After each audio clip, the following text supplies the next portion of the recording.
हमारे हिंदू धर्म में रविवार के दिन पीपल के पेड़ के नीचे नहीं जाया जाता, पीपल की पूजन नहीं करी जाती, पीपल की परिक्रमा नहीं करती। श्री शिवाय नमस्तुभम दोस्तों।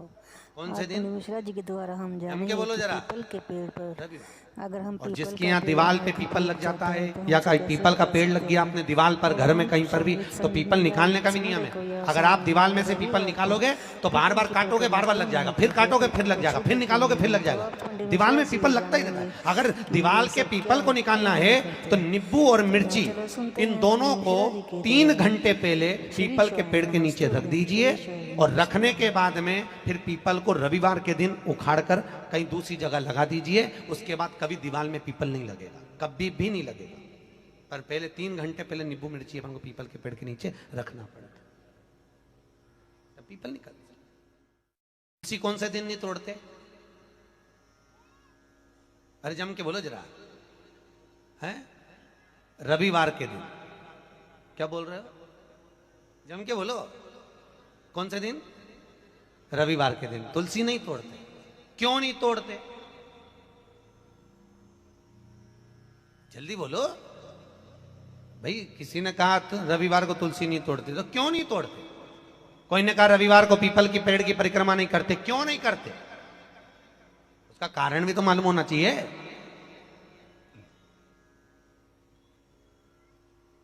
ये कोई ना कुछ बोल दिया और तुमने मान लिया, तो उसका कारण है। रविवार को तुलसी क्यों नहीं तोड़ते? फिर वही बात आ गई, ये मेना धन्या कला वाली बात को याद करो।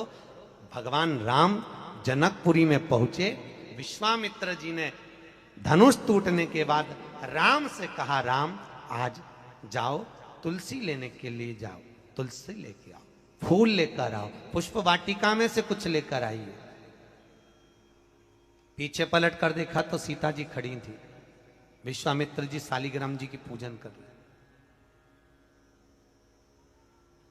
शालिग्राम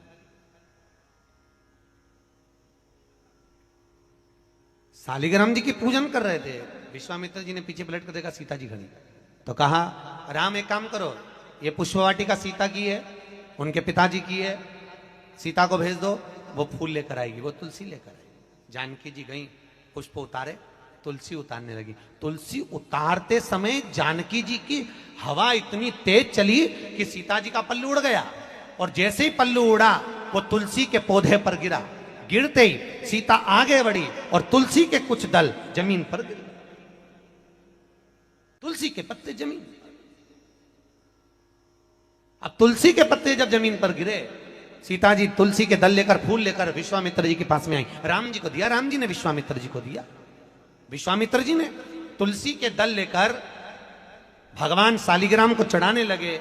इतनी देर में तुलसी के दल गीले हो गए, महाराज गीले। शालिग्राम जी ने हाथ में तुलसी के पत्तों को लेकर पूछा, ए तुलसा मां, ये बताओ कि तुम रो क्यों रही हो? तुलसा कहती है, शालिग्राम जी को देखकर, शालिग्राम भगवान के ऊपर मुझे मत चढ़ाना। विश्वामित्र जी, जानकी जी तुलसा लेकर आ रही थी, हम एक साथ पली, एक साथ बड़ी हुई, एक साथ एक पौधे में लगी हुई थी, पर सीता के पल्लू से हमारी कुछ बहनें, कुछ दल जमीन पर गिर गए, इसलिए हमें रुदन आ रहा है। वो भी तो शालिग्राम जी के लिए तरस रहे थे। विश्वामित्र जी ने कहा, जानकी, तुम्हारे साड़ी के पल्लू से तुलसी के दल आज नीचे गिरे हैं, इसलिए आज मैं तुलसी शालिग्राम को समर्पित नहीं करूंगा। वो दिन था रविवार का, इसलिए रविवार के दिन तुलसा नहीं तोड़ी जाती है। वो दिन रविवार का। वेदव्यास जी ने अपनी वाणी में, लेखनी में, प्रत्येक पुराण में, वराह हो, नारद हो, कुर्म हो, जितनी भी पुराणों की रचना करी है, सारी पुराणों में उन्होंने एक बात जरूर लिखी है कि आप पूजन करो, आप पाठ करो, पर उससे प्रबल अगर कुछ है तो सत्संग करो। क्या करो? सत्संग।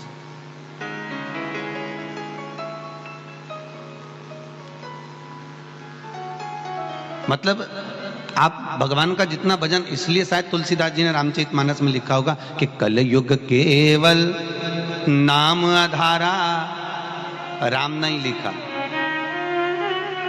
कि कलयुग केवल राम आधार, उन्होंने क्या लिखा है, कलयुग केवल नाम आधार। क्योंकि कली काल में ना जाने कितने पंथ चल जाएंगे, कोई हम इस निम्बार संप्रदाय के, हम रामानुज संप्रदाय के, हम वैष्णव संप्रदाय के, हम पुष्टि मार्गी, हम शिव वाले, हम जगदम्बा वाले, हम गौड़िया वाले, हम वारकरी वाले, ऐसे ना जाने कितने पंथ चल जाएंगे। तो वेद व्यास जी ने भी इसलिए कल हमारे गोकुल जी सारला ऊपर आके एक प्रश्न किए थे। सारला जी, आपका प्रश्न बहुत सारे आए, यहाँ भी रखे हैं, ऊपर भी रखे हुए हैं, पर सारे प्रश्नों का उत्तर देने का इतना समय नहीं है, पुराण बड़ी है। गोकुल जी सारला ने एक प्रश्न किया था, महाराज जी हमारे एक भगत नीचे कथा श्रवण करने के लिए आते हैं, उनका कहना है पहले हमने भागवत सुनी तो महाराज जी कहते थे जिनकी भी सुनी कि भागवत में रुचि रखो, भागवत श्रवण करो। सीहोर वाले महाराज आए, उन्होंने शिव पुराण करी तो के शंकर में रुचि रखो, फिर उन्होंने लक्ष्मी भागवत करी तो के विष्णु में रुचि रखो, अब स्कंद भागवत कर दी, स्कंद में रुचि रखो। हम तो बड़ी उलझन में फंस गए, करे क्या।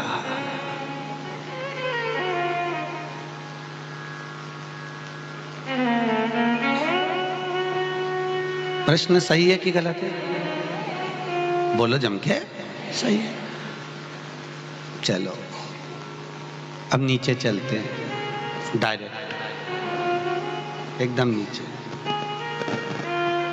स्टॉल लगे हुए हैं, गुलाब जामुन भी रखी है, पूड़ी भी रखी है, पानी पतासे भी है, चम्मक लड्डू भी है, इमरती, जलेबी, मालपुआ, 3 तरह की सब्जी भी रखी है, एक बड़े की रखी है, एक आलू की रखी है, एक भिंडी की रखी है, 2-3 सब्जियां भी रखी है। आपकी रुचि काय में है? अरे जिसमें रुचि हो वो ले ली। तो लोग कहते हैं महाराज जी इतना सत्संग, इतना प्रवचन, इतना प्रवचन, इतनी कथा, इतनी कथा, इतनी कथा हो रही है, पहले तो इतनी होती नहीं थी। पहले तो सुनने के लिए भादों का महीना मिलता था केवल, मंदिर होती थी, कथा भागवत नहीं होती ज्यादा, बहुत कम। तो आज के समय में इतनी कथा क्यों हो रही है? हमने कहा सीधी बात है, सतयुग में माल अच्छा बिकता था, घर से ही सेल हो जाता था। द्वापर में भी भगवान का नाम खूब चला, घर से ही सेल हो जाता था। पर अब आ गया कलयुग, कलयुग में अगर भगवान का नाम नहीं बिक रहा तो सेल लगाना जरूरी है। हर माल 2 रुपया में बिक जाता है, ये सेल, इसको लगाना पड़ेगा। और हर वैरायटी का माल मिल रहा है। पर सोचिए, विचारिए, इतने 33 कोटि देवता होने के बाद भी, स्टॉल पे इतनी सारी सामग्री होने के बाद भी लोगों को वो ठेले की चाउमीन याद आती है। सत्य की गलत है? इतने स्टॉल लगे, 33 कोटि देवता हैं, इतनी पुराने, इतने शास्त्र, इतने देवता हैं, उसके बाद भी लोग हिंदू धर्म के देवता को छोड़कर चाउमीन के ठेले पर जा रहे हैं। समझ गए क्या? ज्यादा कुछ नहीं बोलूंगा, केवल स्टाइल में समझ जाइए अपनी बात में। चाउमीन के ठेले पर जा, धर्म छोड़ा, शास्त्र छोड़ा, पुराण छोड़ा, और उसके बाद भी अगर आप दूसरे ठेले पर जा रहे हो तो ये आपकी मर्जी है। पर जिस ठेले से आप सामग्री खा रहे हो वो ठेले की सामग्री बहुत दिन तक पाचन क्रिया के लिए अच्छी नहीं है। भोजन यही श्रेष्ठ है, भोजन वही श्रेष्ठ। आपकी ग्रहणता, महाराज वेदव्यास जी ने स्कंद पुराण में वर्णन किया कि सत्संग करिए। शिव महापुराण में, भागवत पुराण में, नर्मदा पुराण में, आदिक आदिक जितनी भी कुर्म, आदिक वराह, अग्नि, जितनी जितनी पुराणों की रचना करी, सब में कहा कि महाराज सत्संग करिए, सत्संग करो।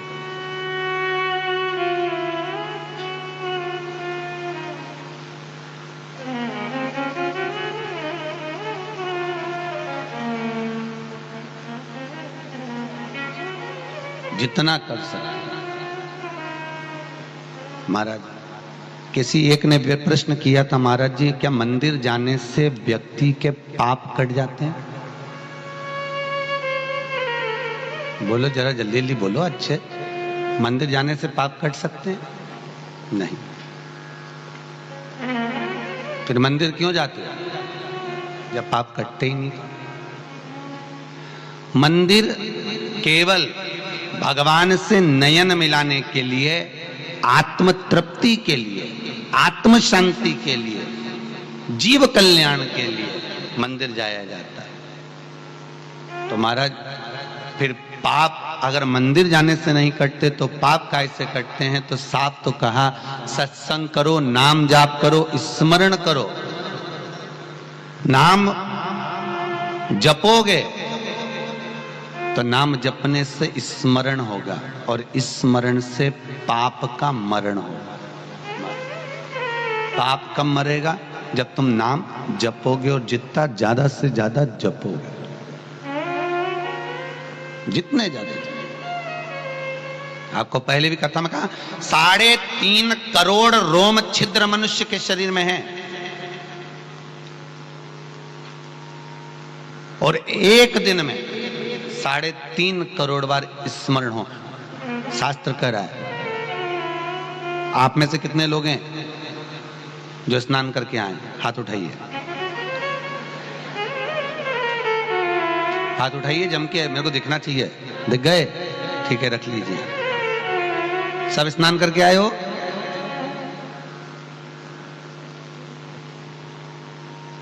स्नान का मतलब जानते हो? फिर मुंडी हिलाए तो तुमने हाथ उठाया कि हम स्नान कर आए। स्नान का मतलब क्या है? बाथरूम में गए, पानी डाला, साबुन लगाया, फेस वॉश लगाया, इसको तो नहाना कहते हैं। किसी नदी में कूद कर, गंगा यमुना सरयू आदि में कूद कर नहा लिए, उसको नहाना कहा। स्नान का मतलब किसको कहा?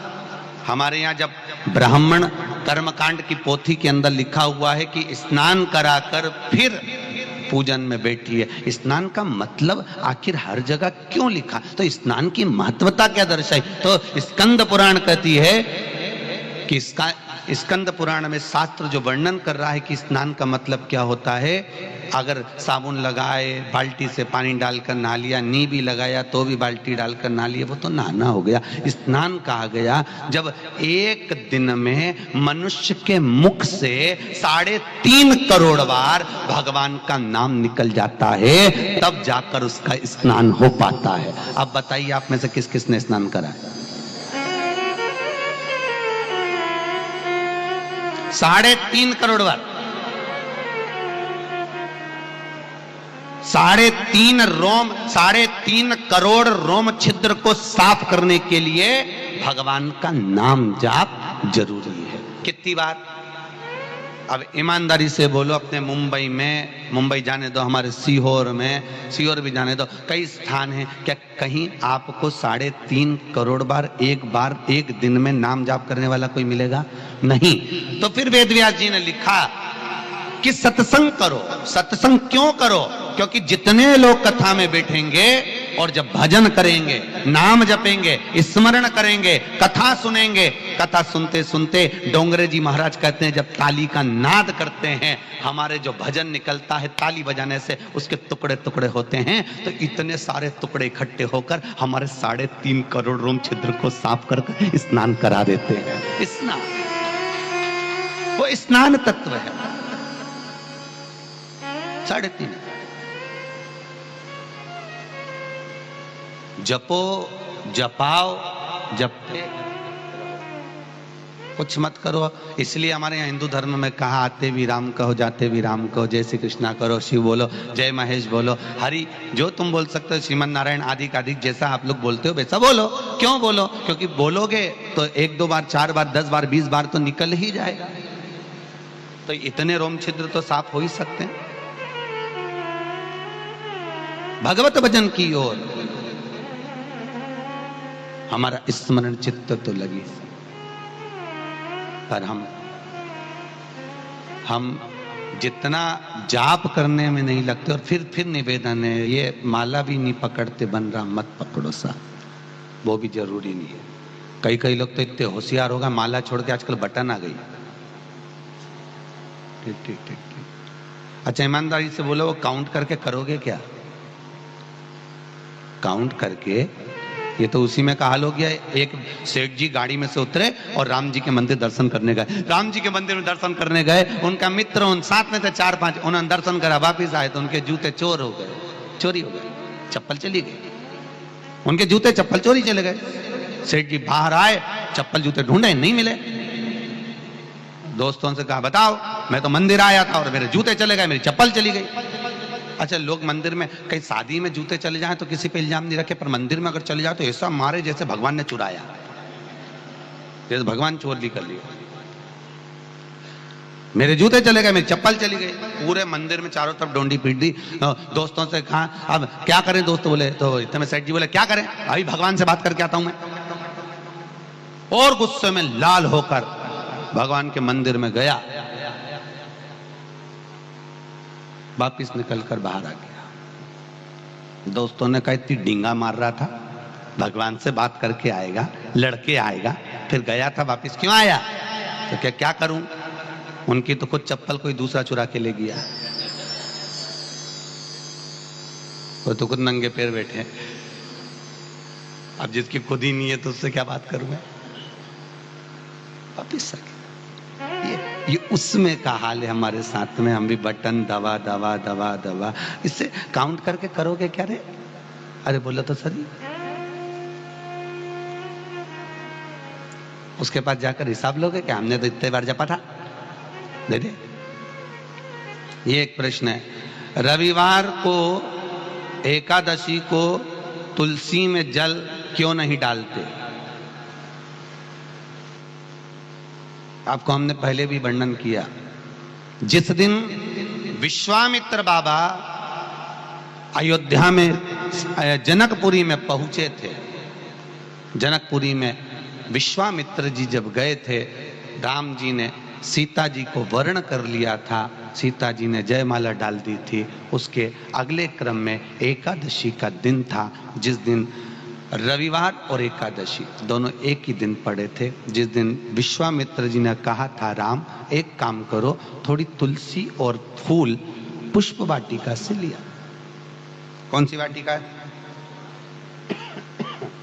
2 वाटिका रामचरितमानस में वर्णन करी, एक पुष्प वाटिका और दूसरी अशोक वाटिका। पुष्प वाटिका योगी की है, अशोक वाटिका भोगी की है, बस अंतर। और दोनों में सीता है, दोनों जगह सीता है। पुष्प वाटिका में भी सीता है और अशोक वाटिका में भी सीता है, दोनों जगह। अर्थात शास्त्र कह रहा है कि योगी तप करने वाला, साधना करने वाला, भजन करने वाला, स्मरण करने वाला, इनके भी चित्त वृत्ति में भगवान रहेगा, और जो पाप करेगा उसकी भी चित्त वृत्ति में भगवान। राम सीता से कहो, अब हम आपको नहीं भेज रहे हैं कि आप जाइए पुष्प वाटिका से पुष्प लेने, सीता को भेजो। क्यों सीता को? सीता की वाटिका है, सीता ला सकती है। आपको आज्ञा लेना पड़ेगी तब आप ला सकते हो।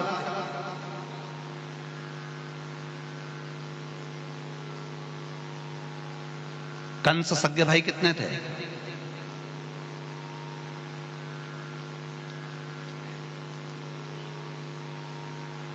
कितने भाई थे कंस? 8। सज्ञ भाई कितने थे कंस? 8 भाई। केवल उसमें कंसी ऐसा क्यों था? 7 भाई तो बहुत अच्छे थे कंस के, और पूरे भागवत में कंस के 7 भाइयों का चरित्र नहीं वर्णन कर, गर्ग संहिता में आया है। 7 भाई बड़े धर्मात्मा, पुण्यात्मा, भजन वाले, कीर्तन वाले, स्मरण वाले, पर कंस ही ऐसा क्यों निकला? क्योंकि कंस पूर्व समय में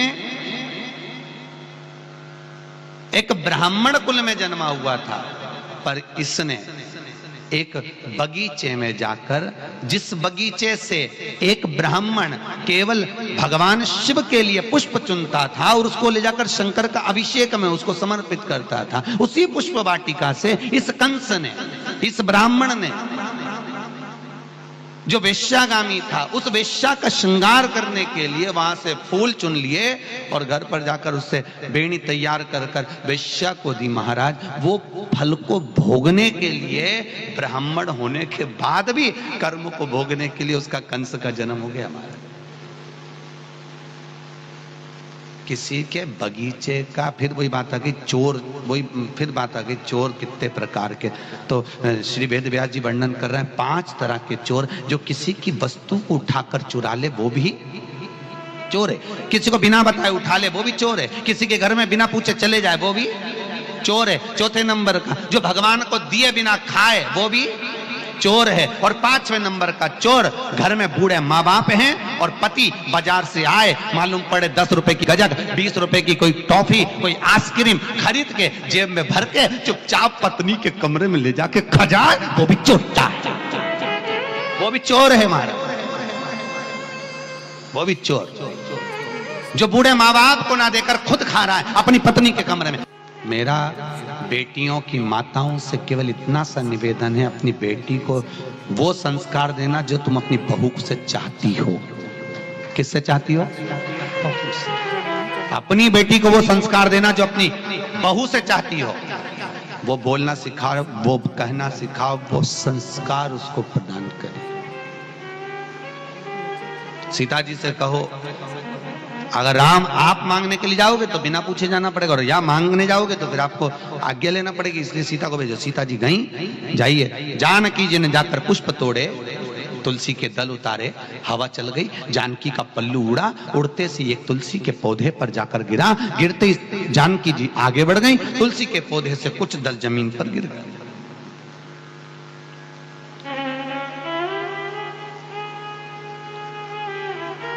जमीन पर गिरे। जानकी जी फूल और तुलसी लेकर आई, राम जी को दिया, राम जी ने विश्वामित्र बाबा को दिया, विश्वामित्र जी शालिग्राम जी को चढ़ाने वाले थे, इतने में तुलसी के दल गीले हो गए। तुलसी का दल गीला। आपको मालूम होगा, पानी के लोटे में पड़ा हुआ फूल निर्माल्य हो जाता है।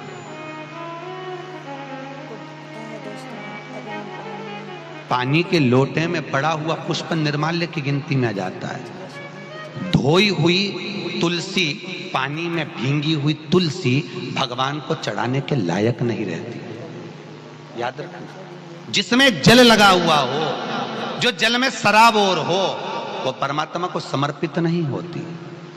तुलसी डलिया में रखकर जल छोड़ दो उसको, और डलिया में से पानी बह जाए, उसके बाद अब तुलसी समर्पित करो, भगवान उसको स्वीकार करेगा, उसको ले लेगा।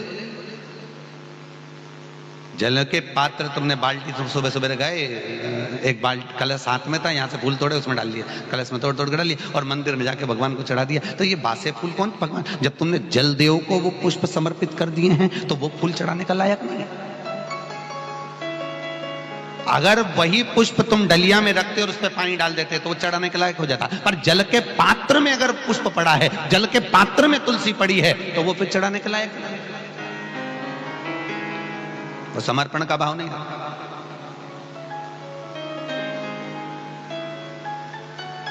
वो स्वीकृत नहीं करी जा सकती। महाराज,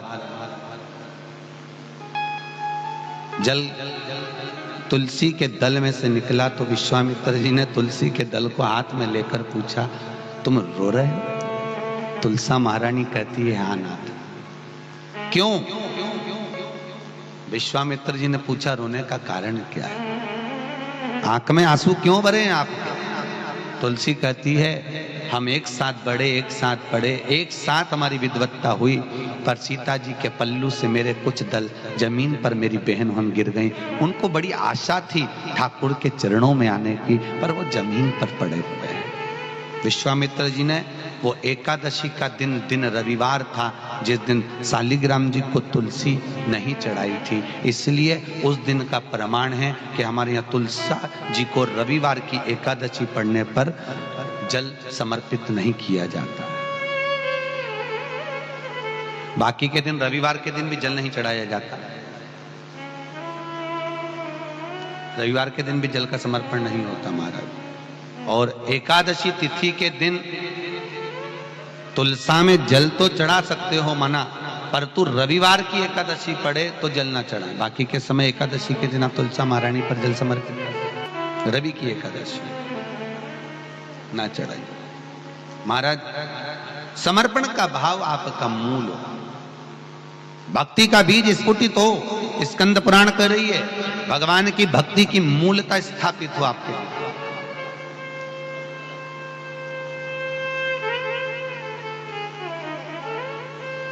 श्री बद्रीनाथ जी में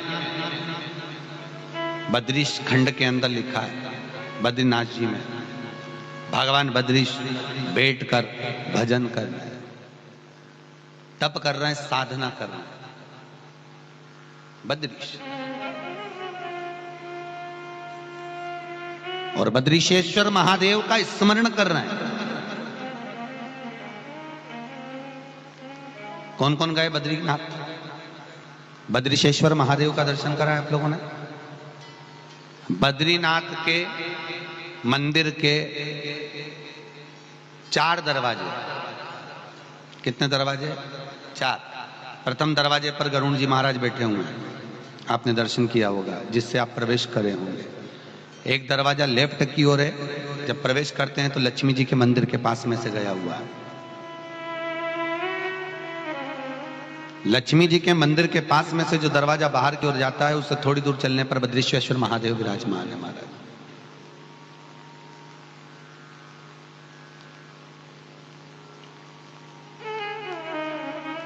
और बद्रीशेश्वर महादेव, जिसका स्मरण बद्रीशेश्वर महादेव भगवान स्वयं बद्रीनाथ शंकर का स्मरण कर रहे हैं और शंकर भगवान नारायण का स्मरण कर रहे हैं।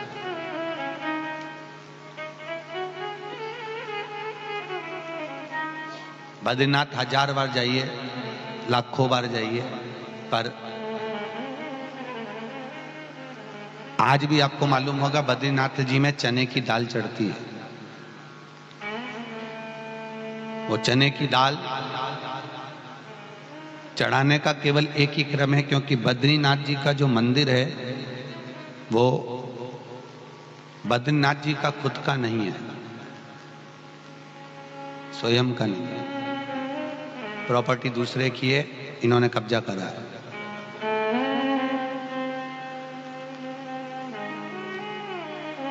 आपको शिव महापुराण कथा में कहा था, किसका है वो? शंकर जी का। भोलेनाथ का घर है वो निज घर। कैलाश पर शंकर तप करते थे और बद्रीश में आकर भगवान रहते थे अपनी अर्धांगिनी पार्वती के साथ में। भगवान शंकर के जितने विवाह हुए थे, जितनी भी भगवान की अर्धांगिनी थी, कितनी शादी हुई थी? 51। भगवान शंकर की जो 50-51 शादियां हुई, हर अर्धांगिनी के साथ में भगवान शिव उस बद्रीश में रहे। उमा के साथ, कात्यायनी के साथ, चंद्रघंटा, कुष्मांडा, स्कंदा, नयना, मनसा, जितनी भी हैं, सती, उमा, फिर बाद में पार्वती, उनके साथ विराजमान। और आप सबको ज्ञात है, जब एक बार भगवान नारायण लक्ष्मी को लेकर घूमने के लिए आए और घूमने के लिए जब पहुंचे, लक्ष्मी को वो वन बड़ा अच्छा लगा। बेरों की झाड़ियां थी, बड़ी सुंदर, आनंद था, सुंदरता में परिपूर्ण था। तो कहा महाराज जी मेरा मन यहाँ लग गया, मुझको तो ये बद्रीश चाहिए, ये बेरों की जो झाड़ियां लगी हुई हैं, ये पूरा गार्डन, ये पूरा भवन मुझे चाहिए। भगवान नारायण बोले कैसी बात करती है, ये तो भगवान शंकर का घर है और अपन दूसरे का घर कैसे ले सकते हैं? पर नहीं, मेरे को तो चाहिए। तो कब्जा तो अब किसी के यहाँ रहने जाओ और ऐसा मन डोला, अच्छा लगे कहीं।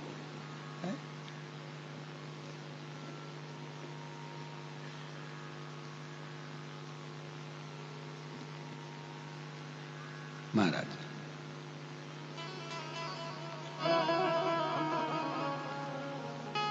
हमको ये चाहिए।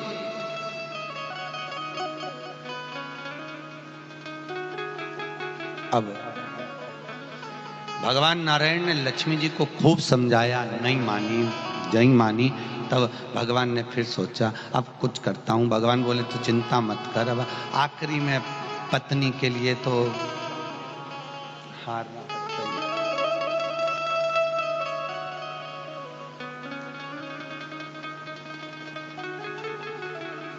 पति दुनिया में कितना भी शेर रहे,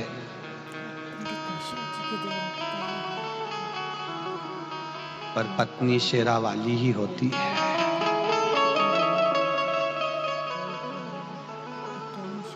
शेर को काबू करना शेरा वाली के हाथ में। पति महाराज अब कहा, मैं जाता हूं। भगवान नारायण गए, अलकनंदा नदी के तट पर रोने लगे, छोटे से बच्चे बनकर। शंकर भगवान को कानों में शब्द गया, पर शिव चुपचाप है, मौन। पार्वती जी बोली, प्रभु कोई बालक रो रहा है। भगवान ने कहा, बिल्कुल मेरे को भी सुनाई दे रहा है। कोई माँ भूल कर चली गई है, भगवान के जान दे। पार्वती जी बोली, कैसे निष्ठुर हो गए तुम महादेव हो भगवान शंकर के, तो तू भी महादेवी है। अरे तो कोई बालक के रुदन के शब्द नहीं सुनाई दे रहा, भगवान के दे रहा है, तो फिर उस बालक को उठाते क्यों नहीं हो? भगवान बोले, अगर किसी के बच्चे को गोदी में उठा लो और बच्चा गोदी में आ जाए तो जायदाद का हिस्सेदार बन जाए। अगर कोई का बालक संतान नहीं हो और कोई किसी का बच्चा गोदी ले लेता है, तो गोदी अगर संतान आ गई तो वो तो जायदाद का हिस्सेदार बन जाता है। फिर मैं ले नहीं सकती। पार्वती जी बोली, मैं जाती हूँ, तुम तो फालतू की बात करते हो। और पार्वती जी पहुंची और लेकर माता पार्वती बालक को आ गई। शंकर भगवान बोले, पार्वती छोड़िया। नहीं, मैं नहीं छोड़ के आऊंगी। पार्वती ने रख लिया। इन दोनों का प्रत्येक दिन का नियम था, रोज घूमने जाते थे, प्रत्येक दिन। शंकर पार्वती का आज का भी नियम है, प्रतिदिन वो घूमने के लिए जाते हैं। प्रतिदिन शाम का समय हुआ और ये घूमने चले जाते हैं। इनको देख देख के लक्ष्मी जी बड़ी जलती थी। नारायण से हमेशा कहती रहती थी, देख लो शाम हो गई, वो घूमने चलती है, और एक तुम कभी जिंदगी में मुझे कहीं लेके ही नहीं जाते। अरे ये लड़ाई तो पूरी आज भी लोगों के यहाँ है बहुत। तो पड़ोसन जाए और इनका दिल उड़ जाए, बता हमें तो लेके जाएंगे। इतने में एक दिन नारायण लक्ष्मी से बोले, चल तुझे आज घुमा लाता हूँ, चल तैयार हो। लक्ष्मी जी तैयार हुई तो रात ही हो गई। लक्ष्मी जी बोली, अब रात हो गई, क्या जाए, अब तो कल ही जाएंगे। भगवान तो इतने में लक्ष्मी जी बोली, एक बात बताओ, ये शाम होती और चले जाते, इनको कोई टेंशन घर भर का नहीं रहता क्या? इनको कोई परिवार मरिवार दिखता नहीं क्या? शंकर भगवान बोले,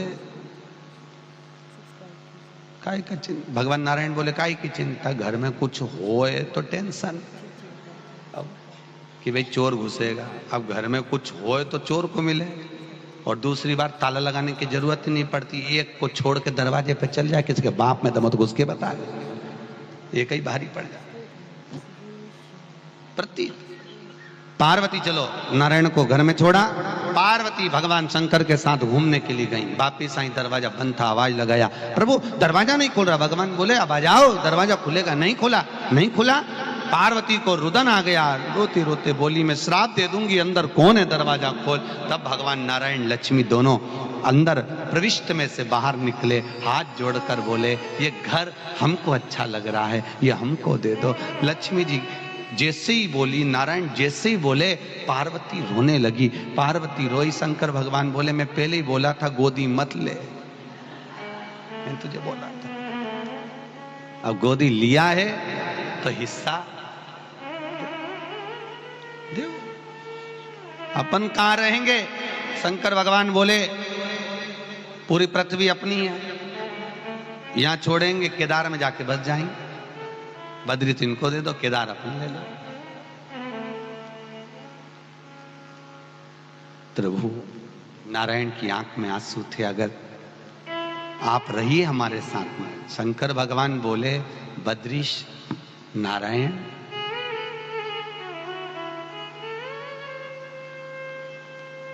जो अपनी हथेली पर चने की दाल लेकर तेरे पास में आएंगे, तो यही समझना तेरा शंकर तेरे पास में आ गया, तेरा दर्शन कर कर चले गया। आज भी वो चने की दाल का दान स्वर्ण दान के बराबर होता है महाराज। स्वर्ण दान के चने की दाल दी जाती है। और बद्रीनाथ को चने की दाल चढ़ने के बाद में कुछ दाने मंदिर के पीछे डाले जाते हैं और कुछ दाने बद्रीशेश्वर महादेव पर डाले जाते हैं, दोनों। बद्रीशेश्वर महादेव का दर्शन कर लेने पर जिसकी आराधना में नारायण डूबे, इसलिए भगवान विष्णु ने लक्ष्मी से कहा, लक्ष्मी तूने दूसरे की इजाजत पर कब्जा कर कर रखा, इसलिए मैं तेरे साथ में इस मंदिर के अंदर नहीं बैठूंगा। नहीं बैठे, नारायण अंदर है, लक्ष्मी बाहर, तू बाहर बैठ। दूसरे के यहां कब्जा करना कोई अच्छी बात थोड़ी ना। दूसरे का धन दौलत संपदा अपन रख लो, ये कहां की तरीका महाराज, नहीं रखना, कभी जिंदगी में मत रखना। किसी का धन अगर मिल भी जाए तो प्रयास करना पहले कि इसको हम देके फिर कहीं तीर्थ जाएं, फिर हम दान, फिर कहीं पुण्य कर सत्कर्म करें महाराज। पहले दुनिया में ऐसे लोग होते थे जो देकर ही जाते थे, पहले अपना कर्जा चुकाएंगे इसके बाद जाएंगे। आज के जमाने में तो लोग इतना खा के बैठ जाते, इतना खा के बैठ जाते कि देने का नाम ही नहीं लेते, और देने के लिए अपन फोन भी लगाओ कि साहब हमारा दे दो तो शेर जैसे धाड़े।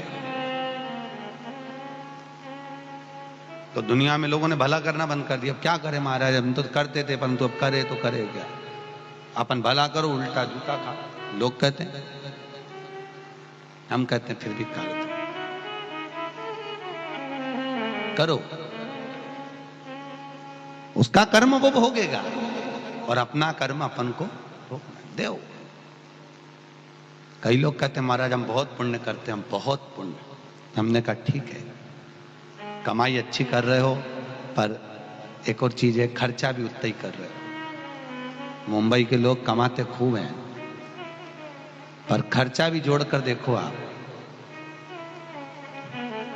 60,000 रुपए 50,000 रुपए महीना कमा रहे हो, मान लो कितना, एक सहज सी बात, 50,000, 20,000 रुपए मकान का भाड़ा, जो अपने मकान में रह रहे हैं वो तो अपनी जगह पर है, पर भी उनको भी देना पड़ रहा होगा, बैंक से लोन लिया होगा तो देने।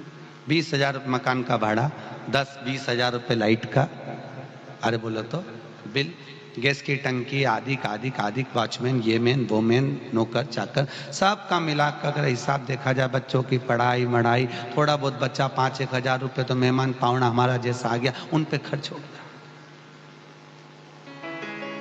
और मालूम पड़े जो पर्स में बचा के रखे थे वो भी खर्च, बचा क्या, कुछ भी नहीं। बस उसी तरह है, पुण्य तो तुम कमा रहे हो। हम दान कर लिया, एकादशी का व्रत कर लिया, प्रदोष कर लिया, हमने स्कंद पुराण कथा श्रवण कर ली, हमने ये दान करा, हमने वो पुण्य करा, हमने तीर्थ करा, व्रत करा, ये करा वो करा, हमने पुण्य तो बहुत कमाया, खूब कमाया। तुम्हारी कमाई पुण्य की तो अच्छी हो रही है, पर खर्चा भी तो देखो रे कि खर्चा कितना कर रहे। किसी के लिए बुरा बोल दिए, खर्च, कुछ गलत सुन लिया, अरे बोलते जाओ खर्च, कहीं गलत जगह चले गए, खर्च। कमाई तो तुम्हारी अच्छी है, पुण्य तुम खूब कमा रहे हो, खूब पुण्य कमाया तुमने, पर मरते समय का हिसाब जब धर्मराज देने बैठता है तो तुम्हारा खर्चा ज्यादा निकलता है और तुम्हारी पुण्य धोए जाते हैं, और कमाई में झूठे किए हाथ केवल सत्संग में धोए जाते हैं, केवल। क्योंकि हम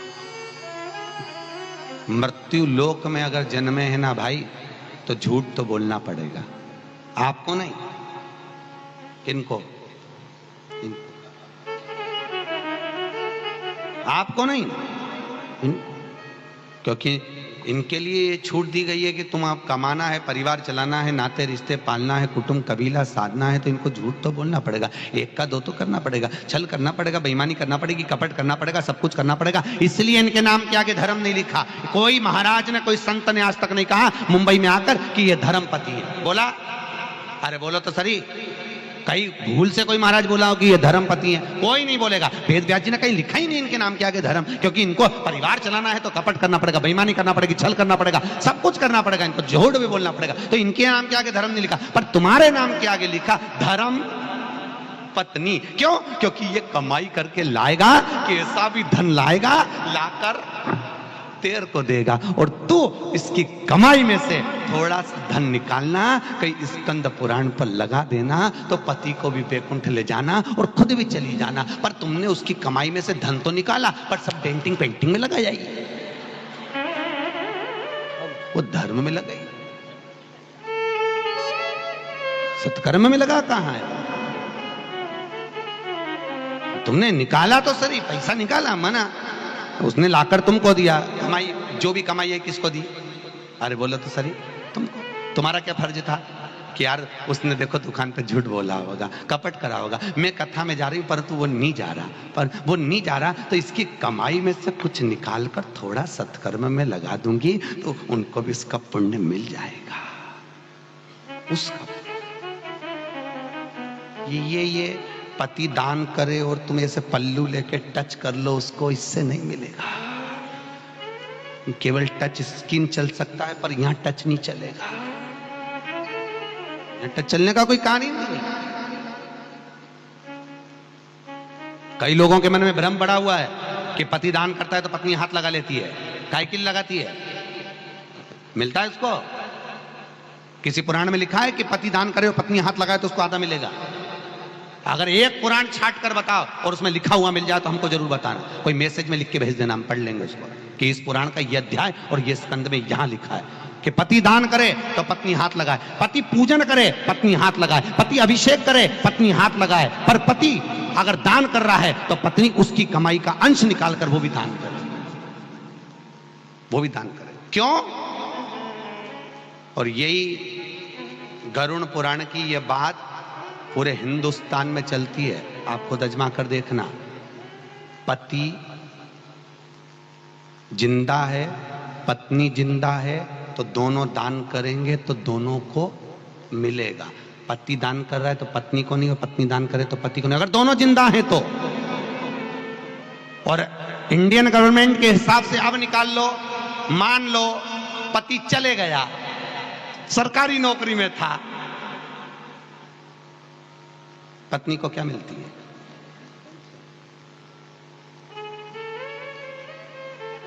वो मिल रही है। उसी तरह पति पत्नी दोनों जीवित हैं, दोनों दान करेंगे दोनों को मिलेगा। मान लो दोनों में से एक चले गया, तब एक व्यक्ति अगर दान करता है तो उसका 50% उसको पहुंच जाता है, फिर आपका दान का भाग उसको मिल रहा है। पर जब तक दोनों हैं तब तक दोनों को, वो कहते हैं ना, टच करने से कुछ नहीं होगा, मालूम पड़े एक समोसा खा रहा है और तुम उसको टच कर करके घूमती रहो तो समोसा तुम्हारे मुंडा में चले जाएगा? नहीं जाएगा, पेट नहीं भराएगा। वो करेगा उसके लिए, वो धरेगा उसके लिए, उसके अनुकूलता में उसका क्रम धारण करिए, हमारे उसको प्राप्त टच करने से कुछ। कहीं शादी में जाओ, आजकल बहुत महंगाई का जमाना है, कम से कम 500-500 700 रुपए की एक एक प्लेट होती है साहब। तो फिर तुम यहाँ पर जैसे काम करती हो वहां पर भी कर लेना, पति प्लेट उठाए तो टच करके उसको, तब बेचारे जिसके यहाँ शादी उसका भी फायदा हो जाएगा कि एक ही प्लेट में काम चल गया, ये टच करके घूम रही थी। पेट भराएगा नहीं, वो जीमेगा उसका पेट भराएगा, तुम जीमोगे तुम्हारा पेट भराएगा। दोनों का क्रम अलग है। भजन भी करिए, स्मरण भी करिए, दान भी करिए, और उसकी कमाई का एक अंश निकाल कर कहीं सत्कर्म की ओर भी बढ़िए। महाराज उनको भी पुण्य का भागी बनाइए, क्योंकि कमा वो रहा है। और अंतिम समय में जब जाता है तो ऊपर जाकर कहता है तूने झूठ बोला, तूने बेईमानी करी, तूने छल करा, तूने कपट करा, तो नरक भी तू भोगेगा। तो वो कहता है मैंने कमाया पत्नी के लिए था, मैंने कमाया बच्चों के लिए था, नरक वो नहीं भोगेंगे। तो क्या वो काय को भोगेंगे? पत्नी ने तुझे कभी कहा कि तू झूठ बोल? पत्नी कभी अपने पति से नहीं कहती कि तुम झूठ बोलो, तुम कपट करो, तुम बेईमानी करो, तुम छल करो, वो नहीं बोलती। तो वो काय को नरक भोगेगी? कभी बच्चों ने कहा पापा मेरी पढ़ाई के लिए तुम झूठ बोलना, मेरी कमाई पढ़ाई के लिए तुम ये करना, तो वो क्यों नरक पड़ेगा? जब उसने बोला ही नहीं तो नरक तू पड़। तो क्या मैं अकेला नरक क्यों जाऊं? पूरी जिंदगी तो इनको खिला खिला के मर गया, उनको भी नरक भेजो। तो क्या वो नहीं आए? तो तुम बिल्कुल चिंता मत करना, तुम्हें तो नरक जाना ही नहीं, तुम टेंशन मत लो, तुम तो चकाचक करो, खाओ पियो ना मौज करो, हो गए। भजन चित्त धरो, स्मरण चित्त धरो। पर आप भी एक क्रम बनाकर चलिए, अपने पति की कमाई में से कुछ निकाल कर कहीं बहन बेटी को, किसको? बहन बेटी। कभी भी ननंदों आए ना, बेटियां आए, उनको बोझा मत समझो, बहुत प्रसन्नता से दो साहब। 3 को देने से कभी नहीं घटता, बहन बेटी को देने से नहीं घटता, गौ माता को देने से नहीं घटता, संत ब्राह्मण को देने से नहीं घटता, बढ़ता है। पर जब जब ये 3 आते हैं तो लोगों का मुंह फूल जाता है। दरवाजे पे गाय आई और इनने डंडा उठा के दिया, बहन बेटी जैसी घर में आई ने भाभियों का मुंह भगोना हो गया, तुरंत। और तुरंत अपने अपने घर के बच्चों को सिखा देती, जा दादी के पास बैठ। तो मम्मी तू तो कहती थी पढ़ने बैठ, अब जब तक बुआ यहां रहे जब तक तू दादी के कमरे में रहे और देखते रहे दादी क्या दे रही है। अब वहीं बच्चे खेल रहा है, इतने में दादी ने कहा चल पढ़ने जा, यहाँ पर मस्ती कर रहा है पढ़ने जा। तो कि नहीं जाऊंगा, बुलाऊं तेरी मम्मी को। तो कि मम्मी नहीं तो बोला जब तक बुआ यहाँ रहे देखते रहे, काय को जाऊं। बोलो हर हर। अब बोले तो बोले क्या, जय दादी के पास ध्यान रखते हैं।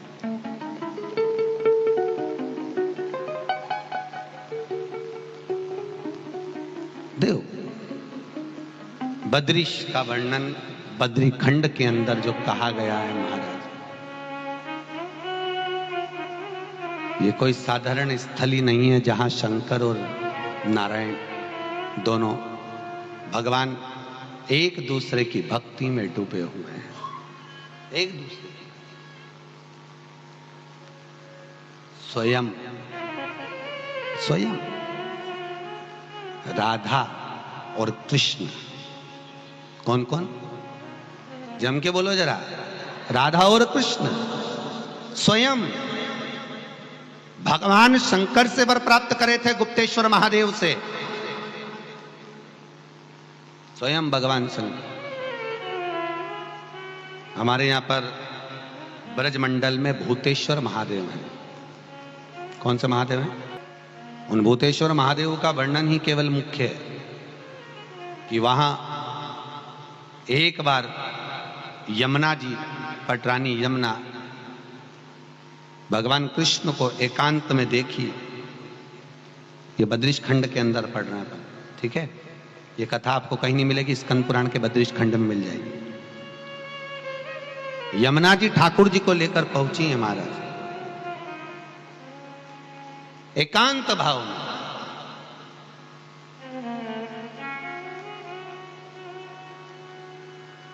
और कदली वन के अंदर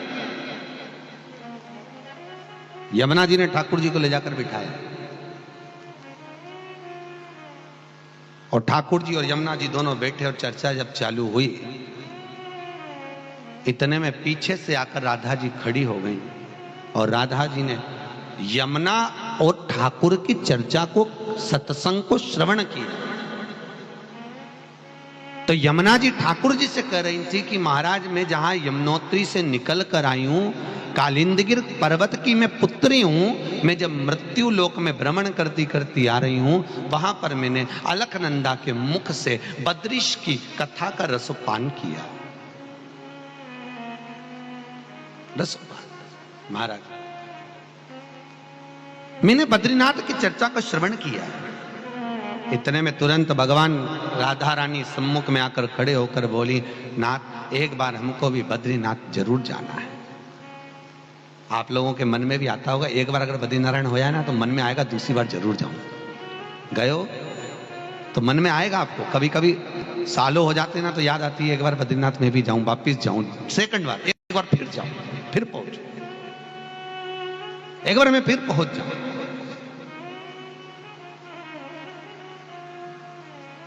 और किसी भी रूप में पहुंचूं, बस पहुंच जाऊं, मैं बद्रीश जाऊं। मन में भाव जाओ, मन में भाव केंद्रित कि मैं बद्रीनाथ चले जाऊं, बद्रीश जाऊं। तो राधा जी ने जिद पकड़ी, ठाकुर जी से कहा, राधा अपन दोनों को यमुना के पावन तट पर बैठकर साधना करना पड़ेगी और उस साधना की प्रबलता में तब हमें बद्रीनाथ का दर्शन होगा। शास्त्र कह रहा है सारे तीर्थ में जाना सरल है, बद्रीनाथ जाना कठिन। कैसा? वाहन से जाना कठिन वाली बात नहीं है कि वाहन से तुम जा रहे हो तो वो कठिन था, नहीं नहीं, सारे तीर्थों में जाना सरल है पर बद्रीश जाना कठिन। कठिन क्यों? बद्रीश कठिन क्यों कहा गया? सारे तीर्थ करने के बाद फिर हमारे हिंदू धर्म के लोग आखिरी में, आजकल तो सरल यात्रा हो गई, पहले फिर ढोल मंजीरा से, तुम्हें मालूम होगा, गांव के लोग जाते थे, बहुएं खूब गला मिल मिल के सासू से रोती थी, क्योंकि बहुओं को भी लगता था अब आई की। अच्छा, पहले तो ऑप्शंस भी था बहुओं के लिए कि अब की बार जाएगी तो नहीं आएगी।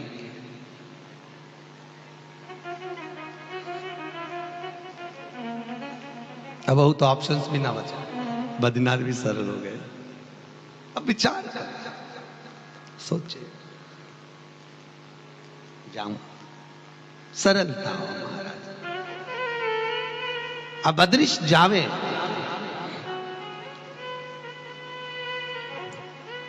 बद्रीश पहुंचे और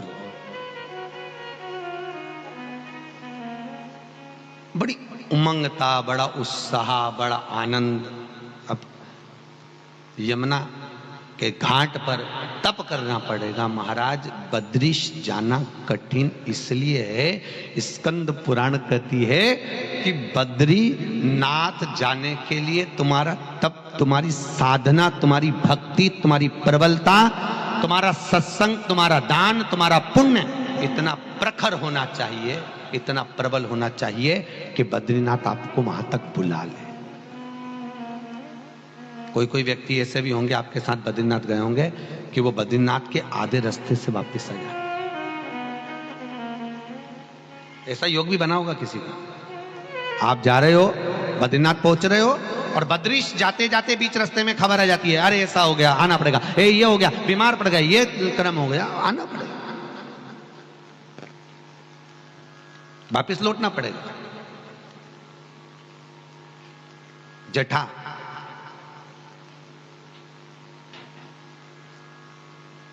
जिसकी मां गलत सोच रखती थी, कभी बच्चों को अच्छे संस्कार नहीं दिए, कभी अच्छे संस्कार, कभी गंगा जी के घाट नहीं गए, कभी दान, कभी पुण्य नहीं करा, कभी ब्राह्मण का भोजन नहीं कराया, कभी सत्कर्म नहीं करा।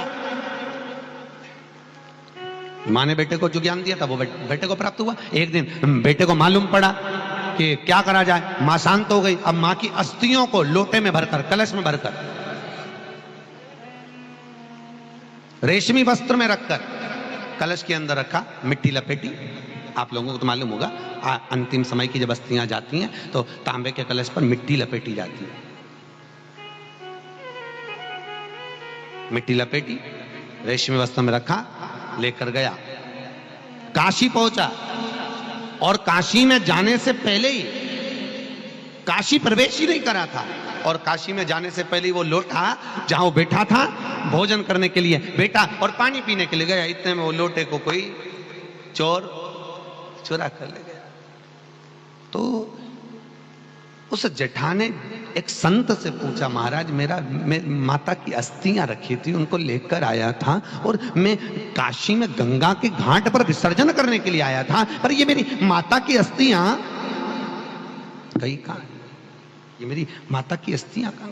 संत कहे, तुम्हारी माता की अस्थियां काशी में प्रवेश के पहले ही कोई चोर चुरा कर लेकर गया और उसको ले जाकर ना जाने कहां गटर में पटक दिया और लोटे को उठा कर ले गया। शास्त्र कहता है, जिसने कभी जीते जी भगवत स्मरण ना करा हो, भजन ना करा हो, दान ना करा हो, पुण्य ना करा हो, सत्कर्म ना करा हो, तो वो तीर्थ जाने से पहले ही उसकी अस्थियां भी चली जाती।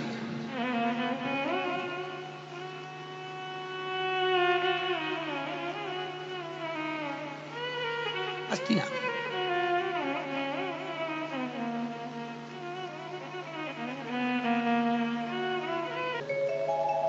तो शास्त्र कह रहा है, भगवत हमारे पुण्य जब प्रबल होते हैं,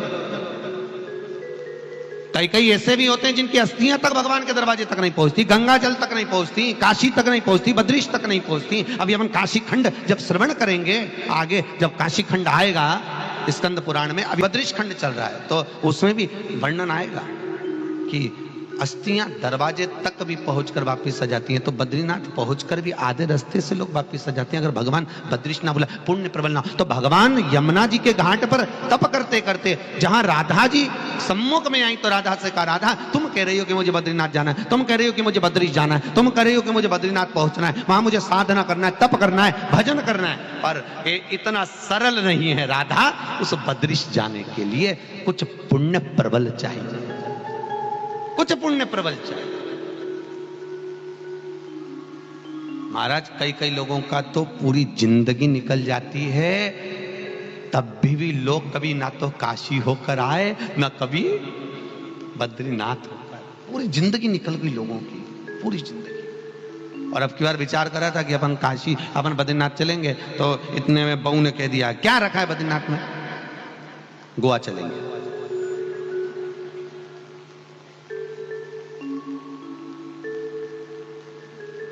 तो हमने कहा गोवा जा रहे हो तो महाप्रभु जी की बैठक जी बिहारी जी भरी आना, वहां चले जाना, कोई सत्कर्म तो करो, जहां रहो, देश में विदेश में, जहां रहो राधा रमन, राधा रमन, राधा रमन, जहां तुम्हारी मर्जी हो, तुम्हारी भक्ति जहां जहां आनंद चित्त में धारण हो जाए, वहां पहुंचो। भक्ति जैसी